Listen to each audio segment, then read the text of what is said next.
पंजाब में सियासी बहरान जारी। वज़ीर आज़म इमरान खान आज लाहौर का दौरा करेंगे।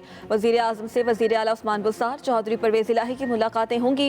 इत्तेहादी जमात के अरकान असम्बली भी मुलाकात करेंगे। वज़ीर आज़म से नाराज़ अरकान असम्बली की मुलाकातें कराए जाने का भी इम्कान है। वज़ीर आज़म इमरान खान गवर्नर हाउस में कारकुनों के साथ इफ्तार भी करेंगे।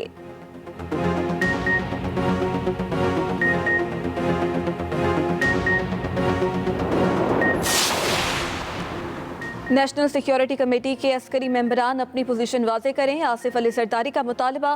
कहा, इमरान खान एक ख़त के पीछे छुपने की कोशिश कर रहे हैं। हसास नौयत के मामलात में ताख़ीर मुल्क के लिए नुकसानदेह होती है।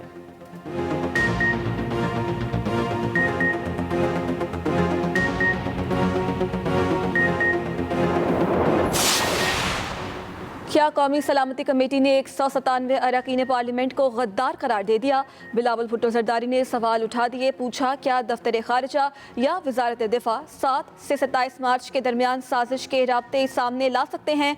तर्जुमान पाक फौज कौमी सलामती कमेटी के इजलास की वजाहत दें।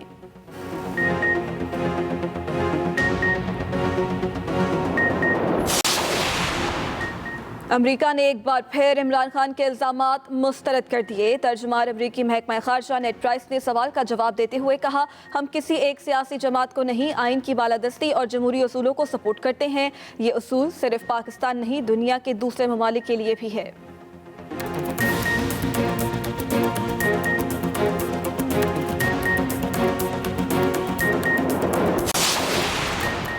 चीफ जस्टिस के डिप्टी स्पीकर की रूलिंग केस की समाअत में सवाल। कहा, तहरीक अदम एतमाद पर डायरेक्ट वोटिंग का दिन कैसे दिया जा सकता है? रूस में तो वोटिंग से पहले बहस करवाना ज़रूरी था। पीपल्स पार्टी के वकील फारूक एच नाइक ने कहा, वोटिंग से पहले बहस करवाने का मुतालबा किया गया मगर स्पीकर ने इजाज़त ना दी। समाअत आज दोपहर 12 बजे फिर होगी।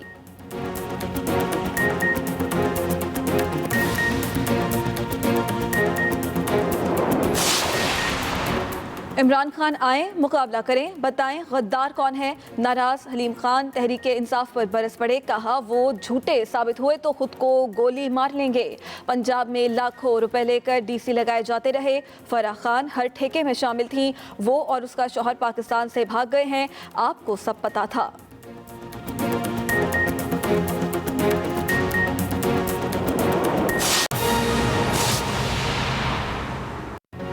अस्सलामुअलैकुम, एक्सप्रेस न्यूज़ के साथ मैं हूं सारा खालिद। हेडलाइंस आपने जानी, यहाँ वक्त हुआ है एक ब्रेक का, हमारे साथ रहिएगा। Deputy speaker ruling case supreme court में आज 12 बजे दोबारा समाअत होगी। गुज़िश्ता रोज़ समाअत के दौरान चीफ जस्टिस ने सवाल किया, तहरीक अदम एतमाद पर डायरेक्ट वोटिंग का दिन कैसे दिया जा सकता है? मजीद भी जानेंगे इस हवाले से। डिप्टी स्पीकर रूलिंग केस में सुप्रीम कोर्ट में आज समाअत दोबारा 12 बजे होगी। तहरीक अदम एतमाद पर डायरेक्ट वोटिंग का दिन कैसे दिया जा सकता है, ये सवाल किया चीफ जस्टिस ने। Deputy speaker ruling case supreme court में आज दोबारा इस केस की समाअत 12 बजे होगी। तहरीक अदम एतमाद पर डायरेक्ट वोटिंग का दिन कैसे दिया जा सकता है, इस समाअत के दौरान ये सवाल किया चीफ जस्टिस ने।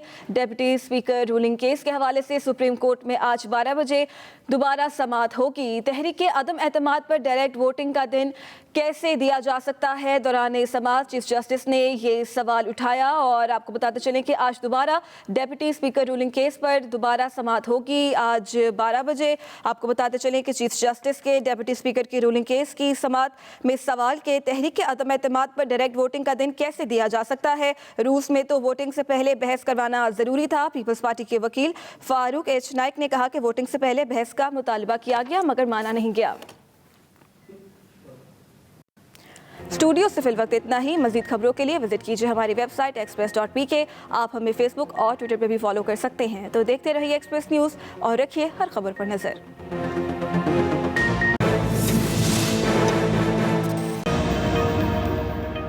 तो जब हमने इलेक्शन अनाउंस कर दिए तो मेरा सवाल ये है कि ये सुप्रीम कोर्ट में आप क्या कर रहे हैं? ये चाह रहे हैं कि हुकूमत बहाल हो। 20 से 25 करोड़ रुपया दे के पार्लियामेंटेरियंस के ज़मीर खरीद के क्या हुकूमत बनाना ये बेहतर है, या एक पब्लिक के पास जाएं कि जी इलेक्शन हो, जो पब्लिक जैसे वोट देती है कि मैच ये सिर्फ जीते अंपायर्स को साथ मिलवा के। तो ये इनकी पूरी कोशिश है कि इलेक्शन कमीशन, जो भी ब्यूरोक्रेसी, वो नीचे सारा अमला इलेक्शन, वो सारा पहले तैयार करके फिर ये इलेक्शन की तरफ जाए। हम कह रहे हैं इलेक्शन लड़ो और ये चले गए सुप्रीम कोर्ट में। ये कहना कि इन खरीद के फिर एक दूसरी गवर्नमेंट बना लो, ये जमहूरियत नहीं है। तो इसके ऊपर अवाम को मैं आज सबको आपको कह रहा हूँ कि आपको प्रोटेस्ट करना चाहिए। मैंने आज अनाउंस कर रहा हूँ कि मैं आज शाम को मैं भी इस प्रोटेस्ट पे शामिल होऊंगा। हम ये रेड जोन के बाहर इस्लामाबाद में आज प्रोटेस्ट करेंगे, पुरअमन प्रोटेस्ट। कि गद्दारी का मतलब ये है कि बाहर के एजेंडे के ऊपर हुकूमत को गिराने की कोशिश है, और दूसरी तरफ ये जो ख़रीदे जा रहे हैं पॉलिटिशियंस, इनकी रेट्स लगी हुई हैं। और मैं यह चाहता हूँ कि लाहौर में भी जिस होटल के बाद बाहर ख़रीदो फरोख्त हो रही है, वहाँ भी प्रोटेस्ट करें। अस्सलाम वालेकुम नाज़रीन, एक्सपर्ट पे मैं आपके साथ नबीला सिंधु। पैनल का तारुफ करवा दूं। पैनल का हिस्सा होंगे अयाज खान साहब, आमिर इलियास राना साहब, फैसल हुसैन साहब, ब्रिगेडियर रिटायर्ड हारिस नवाज और मोहम्मद इलियास साहब भी हमारे साथ होंगे। वज़ीर-ए-आज़म इमरान खान के सरप्राइज़ के बाद मुल्क में सियासी और आइनी बहरान पैदा हो चुका है। इसी बारे में बात करेंगे। अब तमाम नज़रें सुप्रीम कोर्ट की तरफ लगी हुई हैं। स्पीकर रूलिंग से मुतालिक सुप्रीम कोर्ट में समाअत कल फिर होगी। मुत्तहिदा अपोजिशन असम्बली बहाल करने और इंतखाबी इस्लाहात के बाद इलेक्शन कराने का मुतालबा कर दिया है। ताहम वज़ीर-ए-आज़म का मौक़िफ़ है कि अपोजिशन गुज़श्ता 1.5 साल से इलेक्शन कराने का मुतालबा कर रही थी। अब इलेक्शन का ऐलान किया है तो हुकूमत बहाल कराने के लिए अदालत पहुंच गए हैं। ये सिर्फ इक़्तिदार में आकर अपने मुक़दमात ख़त्म कराना चाहते हैं।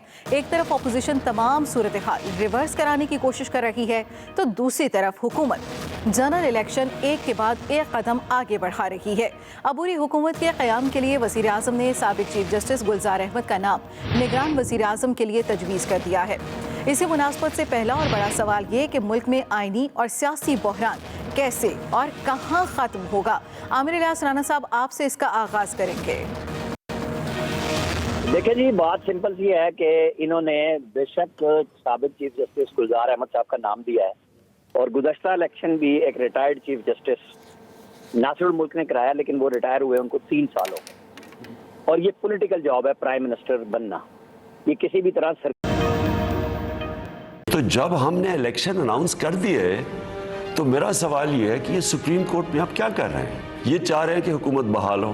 20 से 25 करोड़ रुपया दे के पार्लियामेंटेरियंस के ज़मीर खरीद के क्या हुकूमत बनाना ये बेहतर है, या एक पब्लिक के पास जाएं कि जी इलेक्शन हो, जो पब्लिक जैसे वोट देती है कि मैच ये सिर्फ जीते अंपायर्स को साथ मिलवा के। तो ये इनकी पूरी कोशिश है कि इलेक्शन कमीशन, जो भी ब्यूरोक्रेसी, वो नीचे सारा अमला इलेक्शन, वो सारा पहले तैयार करके फिर ये इलेक्शन की तरफ जाए। हम कह रहे हैं इलेक्शन लड़ो और ये चले गए सुप्रीम कोर्ट में। ये कहना कि इन खरीद के फिर एक दूसरी गवर्नमेंट बना लो, ये जमहूरियत नहीं है। तो इसके ऊपर अवाम को मैं आज सबको आपको कह रहा हूँ कि आपको प्रोटेस्ट करना चाहिए। मैं आज अनाउंस कर रहा हूँ कि मैं आज शाम को मैं भी इस प्रोटेस्ट पे शामिल होऊंगा। हम ये रेड जोन के बाहर इस्लामाबाद में आज प्रोटेस्ट करेंगे, पुरअमन प्रोटेस्ट। कि गद्दारी का मतलब ये है कि बाहर के एजेंडे के ऊपर हुकूमत को गिराने की कोशिश है, और दूसरी तरफ ये जो ख़रीदे जा रहे हैं पॉलिटिशियंस, इनकी रेट्स लगी हुई हैं। और मैं यह चाहता हूँ कि लाहौर में भी जिस होटल के बाद बाहर ख़रीदो फरोख्त हो रही है, वहाँ भी प्रोटेस्ट करें। अस्सलाम वालेकुम नाज़रीन, एक्सपर्ट पे मैं आपके साथ नबीला सिंधु। पैनल का तारुफ करवा दूं। पैनल का हिस्सा होंगे अयाज खान साहब, आमिर इलियास राना साहब, फैसल हुसैन साहब, ब्रिगेडियर रिटायर्ड हारिस नवाज और मोहम्मद इलियास साहब भी हमारे साथ होंगे। वज़ीर-ए-आज़म इमरान खान के सरप्राइज़ के बाद मुल्क में सियासी और आइनी बहरान पैदा हो चुका है। इसी बारे में बात करेंगे। अब तमाम नज़रें सुप्रीम कोर्ट की तरफ लगी हुई हैं। स्पीकर रूलिंग से मुतालिक सुप्रीम कोर्ट में समाअत कल फिर होगी। मुत्तहिदा अपोजिशन असम्बली बहाल करने और इंतखाबी इस्लाहात के बाद इलेक्शन कराने का मुतालबा कर दिया है। ताहम वज़ीर-ए-आज़म का मौक़िफ़ है कि अपोजिशन गुज़श्ता 1.5 साल से इलेक्शन कराने का मुतालबा कर रही थी। अब इलेक्शन का ऐलान किया है तो हुकूमत बहाल कराने के लिए अदालत पहुंच गए हैं। ये सिर्फ इक़्तिदार में आकर अपने मुक़दमात ख़त्म कराना चाहते हैं। एक तरफ अपोजिशन तमाम सूरत हाल रिवर्स कराने की कोशिश कर रही है, तो दूसरी तरफ हुकूमत जनरल इलेक्शन एक के बाद एक कदम आगे बढ़ा रही है। अबूरी हुकूमत के क़याम के लिए वज़ीर-ए-आज़म ने साबिक़ चीफ जस्टिस गुलजार अहमद का नाम निगरान वज़ीर-ए-आज़म के लिए तजवीज़ कर दिया है। इसी मुनासबत से पहला और बड़ा सवाल ये कि मुल्क में आइनी और सियासी बहरान कैसे और कहाँ ख़त्म होगा। आमिर इलियास राना साहब, आपसे इसका आगाज़ करेंगे। देखिए जी, बात सिंपल सी है कि इन्होंने बेशक साबिक़ चीफ जस्टिस गुलजार अहमद साहब का नाम दिया है, और गुज़श्ता इलेक्शन भी एक रिटायर्ड चीफ जस्टिस नासिरुल मुल्क ने कराया, लेकिन वो रिटायर हुए उनको 3 साल हो गए। और ये पॉलिटिकल जॉब है प्राइम मिनिस्टर बनना, ये किसी भी तरह